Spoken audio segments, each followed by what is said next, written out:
Welcome back to another episode of Green Disruptors, where we spotlight the trailblazers shaping a cleaner, more sustainable future. Today's episode is all about food, not just about what's on our plates, but what gets wasted behind the scenes.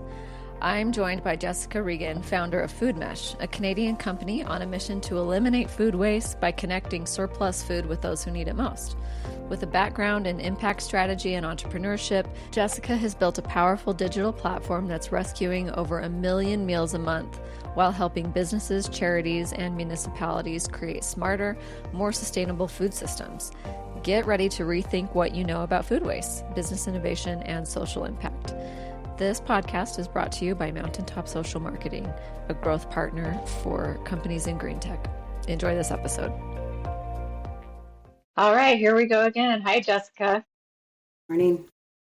Welcome back to Green Disruptors, everybody. I'm going to have a really interesting conversation for you today about food, all of our favorite things. So, Jessica, tell us a little bit about you and the company. Yeah, good morning. So my name is Jessica Regan. I live in Vancouver, BC, and I started a company called FoodMesh about 9 years ago. And it was in response to a problem that I think affects every single person on this planet, which is food waste. And so for those who don't know, between a third and half of the food that we grow is wasted along the supply chain at the household level. So this is at a time where we have a huge amount of food insecurity. So our FoodMesh was born with the premise that there's not a food shortage problem, there's a disconnection and connection problem. So the idea of FoodMesh would be to create this network that connects surplus food with new markets. And it is a digital platform supporting an ecosystem of different food businesses and governments to help give food a second chance. Wow. So I'm curious, where were you personally that gave you the confidence to try to come up with a solution for this problem? Yeah, it's a good question. So I was working in a different field. I was doing a lot of work with governments and First Nations on strategic planning and natural and energy projects up north. But this is, I've had several businesses in the past. This would be my fourth business. And initially I was looking for somebody else to run it. I knew what it was going to take.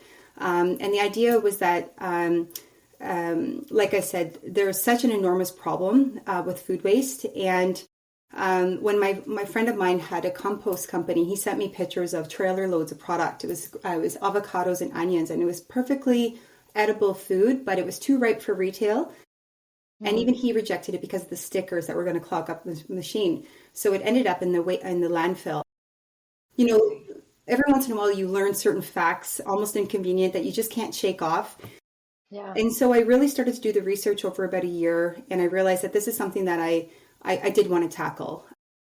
So I don't have a background in, food systems and technology. So it was a bit ambitious to take this on, but I surrounded myself with really intelligent, committed people. And we have been working on it day after day for the last 9 years.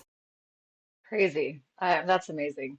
So tell me give us a broad overview of what it was like in the beginning compared to all the things that you're offering and doing now, 9 years later. Sure. Yeah. So, when you start a business, you need to start with the problem statement. And the problem statement was there are companies that have food that they have grown that don't have a market, and they are paying to waste this. And so we worked with one company and used them as our pilot. We were building out our MVP for that, and eventually we had to get some funding. And the idea was that if we're going to build this, it has to be a double-sided marketplace. And so we needed to build out the recipients, the charities, the buyers. And so it was a really difficult process because double-sided marketplaces have a high attrition rate.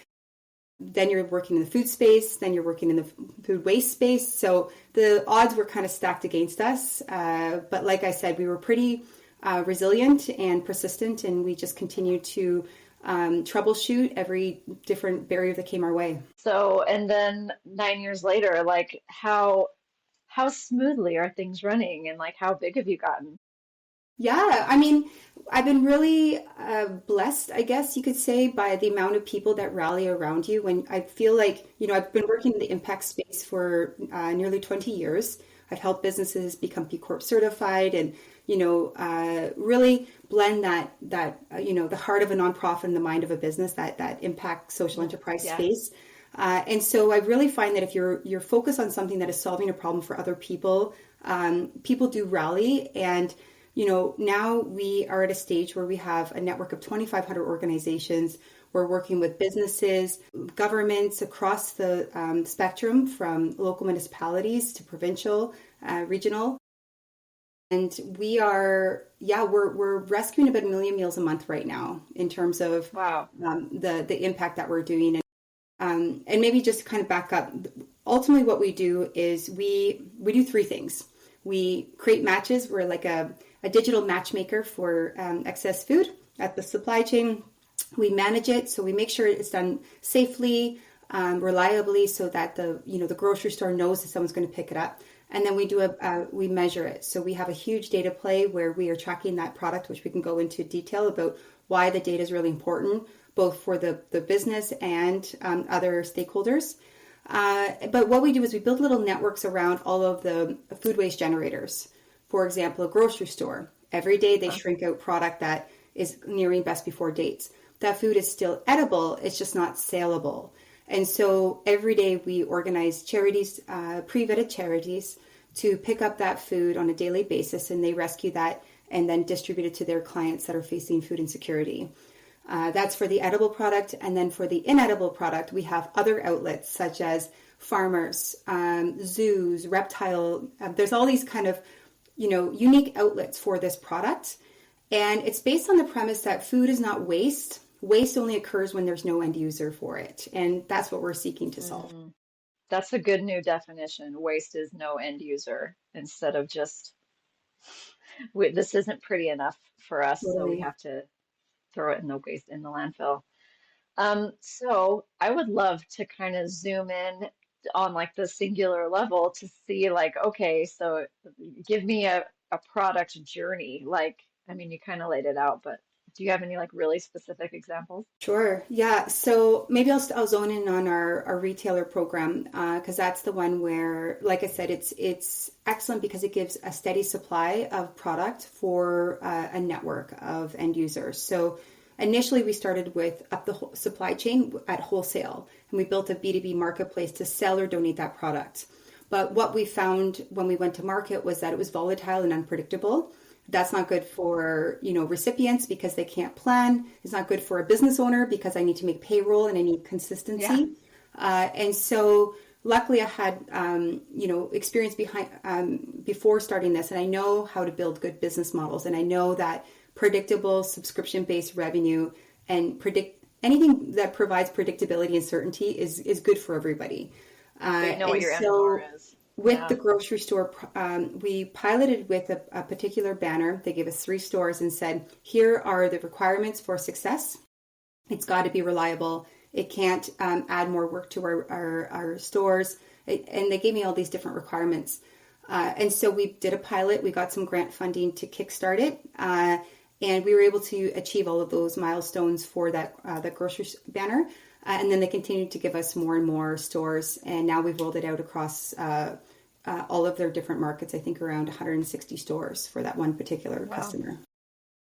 So as far as the subscription model goes, who is paying you for the subscription?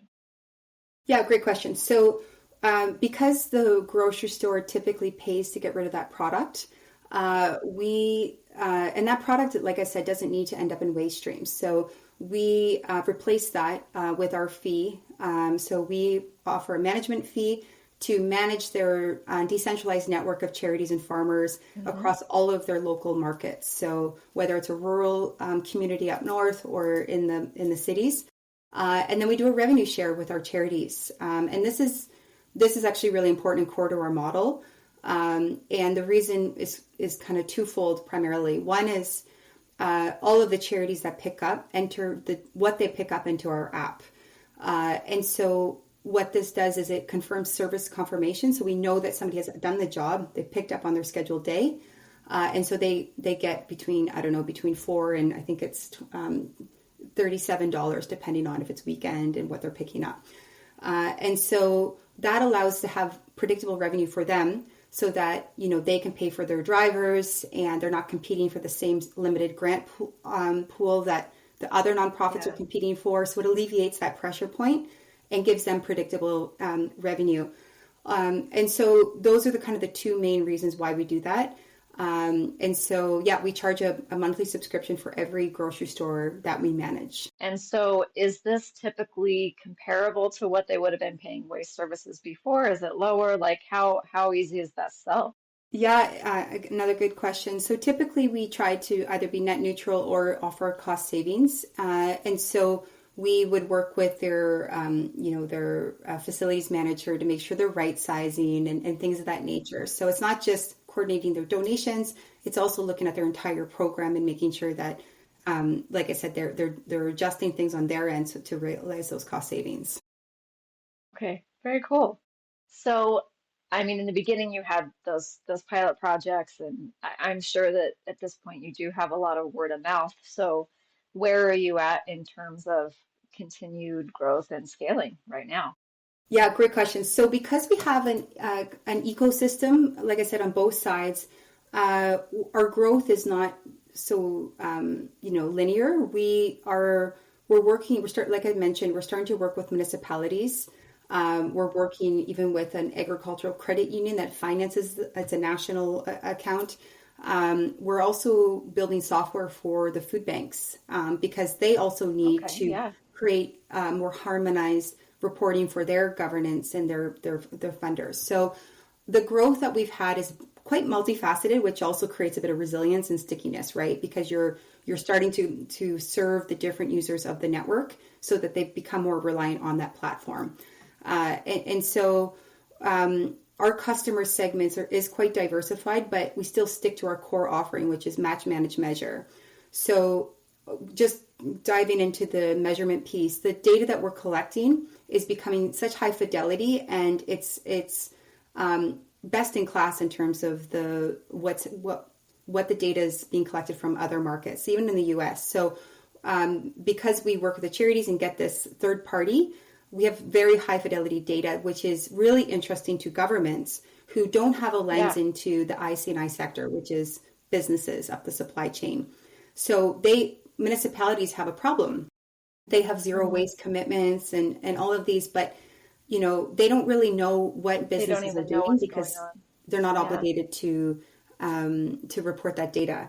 So long story short is we work with municipalities to build out food recovery networks, to collect that information, de-identify it so that privacy and there's protection with the data contributors. And so we're able to kind of show at a glance of what's happening across a jurisdiction or, a regional, a regional district. Yeah.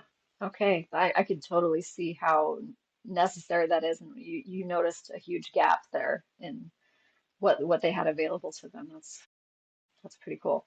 So what would you say? I mean, it is interesting that it's happening in so many different directions. So it's definitely not a typical scaling story.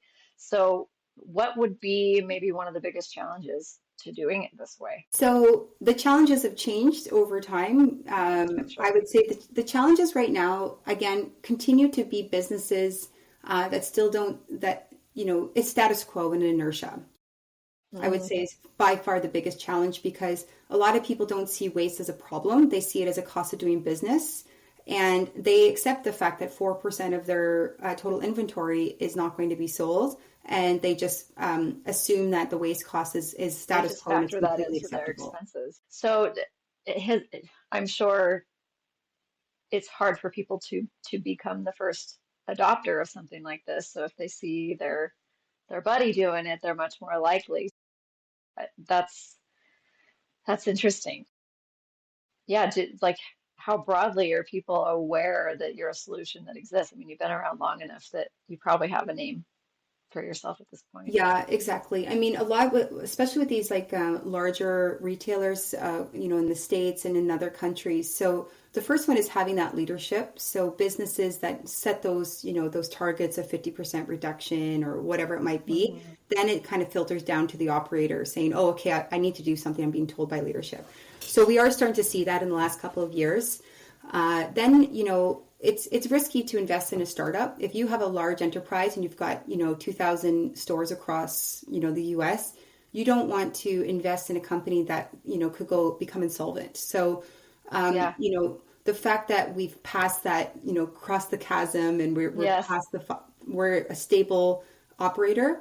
Now we're starting to get those calls, and our inbound is growing quite a bit, I would say significantly year over year. Just because, again, you have to earn the respect, you have to earn that reputation, and that comes from just happy customers. And, pretty much most of our marketing has come from our own customers so proud of the program that they've run commercials and they have signage in their stores. They're very proud of the work. So okay, so they're highlighting the fact that they're participating with you because it's good PR for them. Yeah. And, that wasn't initially. Waste can be a very sensitive topic. Not a lot of people want to talk about it, but the reality is that every food business wastes product, whether they admit it or not. And even though it's a few percentage points across the board, it adds up. And as I mentioned, almost half of the food that we're growing is wasted. Like, it is, from an economic perspective, social, environmental, whatever, lens you look at it, food waste is just an absurd problem. It's a solvable problem.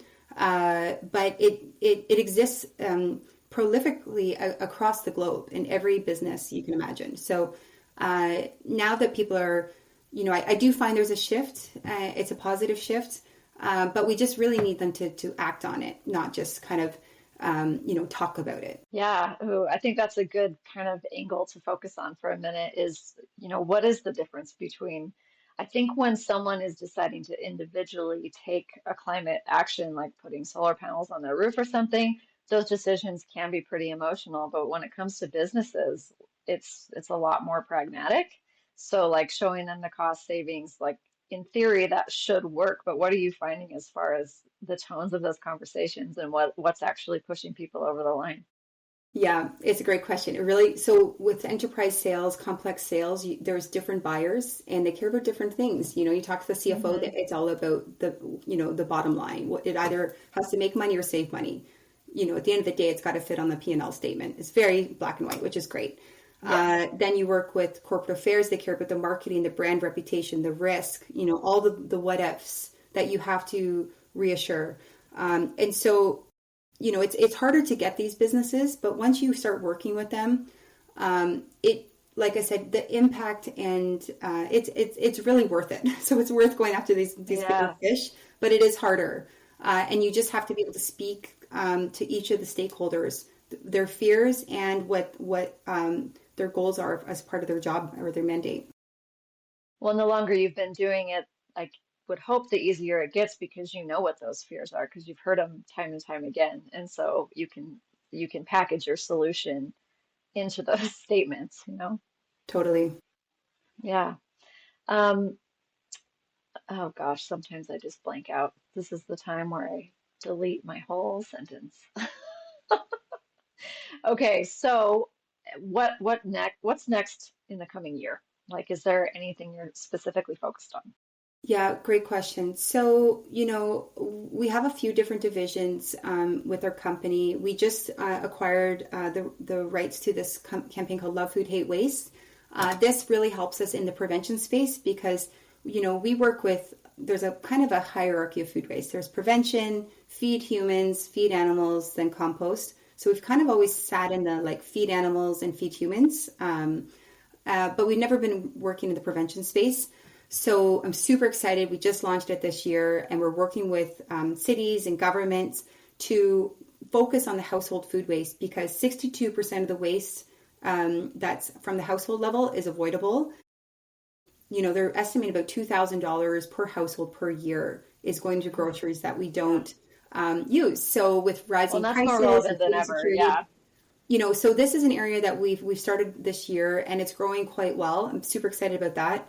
On the data side, this is another area that is becoming more interesting because, sure, we collect all of our information and our data and we've got really fantastic high fidelity data, but we're only one data stream. We represent such a small market share and there's all these other intermediaries and folks that are collecting this information and they're all in silos. And so some of the work we've been doing with different, government entities is, can we work with the different data contributors, be that third party so that we can, again, create that buffer between industry and government so that we're not sharing confidential information, but we're able to aggregate, de-identify, and tell the story of what is happening with food waste in our own backyards. Because it is of public interest. Food waste is one of the third greatest contributors of greenhouse gas as a country. It is between 8 and 10%. It is so bad from a methane perspective. So not to mention the social and so forth. So creating that data commons, that data marketplace is an area that we're getting, project by project, we're starting to build out that capability. I'm really excited about that. I think this will really help us demystify what's happening in our own backyards. I love that. As a more of a marketing person, I was like, if you can combine that powerful data with imagery and storytelling, seriously, all you have to do is show me the picture of the truck full of onions, and you're like, are you serious? It's silly how disconnected we are. And when you see the imagery and you hear the data, it changes things. 100%. And, that is, if there's any one positive thing or silver lining about food waste, is that it is a very unifying topic. It doesn't matter your political, your socioeconomic status, whatever your background is. I think every human on a human level can agree food waste is bad when there are hungry people. And, and so, like I said, there's a lot of momentum and groundswell behind this topic. There's more innovators that are coming to the space, more upcyclers. Like, the solution space is thriving. And so, you talk about the evolution of our business. Before, we were just a service provider, and we continue to provide those services for our customers. But now we see ourselves as, like I said, a solution aggregator. So our work with municipalities is, someone calls us, any business can call us for free, and we are going to listen to their needs, and we're going to connect them to a solution provider, even if there's a so-called competitor, because at the end of the day, we exist to solve a problem. And so we've really evolved between just being one of the solution providers to be that connector of the solution providers and provide that ecosystem view, which I think is an exciting space to be, but it is an evolved stage than we were just even 3 years ago. Yeah, that's quite the trajectory. That's amazing. And I think being able to help people solve their problems, even if you're not the one getting paid for it, I think that's what we should all be doing. Like, how can it's just that problem solving mentality. And I think at the end of the day, you're still going to be successful in business, and people are going to be drawn to your brand because of that. So I think that's great. Yeah. Well, thank you so much for this conversation. Thanks for what you're doing. Thanks for being a powerful woman example to all the female leaders out there. And it's been a pleasure talking with you. Thank you so much, Megan. That's it for today's episode of Green Disruptors. Huge thanks to Jessica again for sharing her story, her passion, and the powerful work FoodMesh is doing to transform waste into opportunity. If you're a business looking to cut waste or a policymaker looking for real world impact models, I highly recommend checking them out at foodmesh.ca. Don't forget to subscribe and share this episode with someone who cares about sustainability, and we'll see you next time for another conversation with the real people driving change.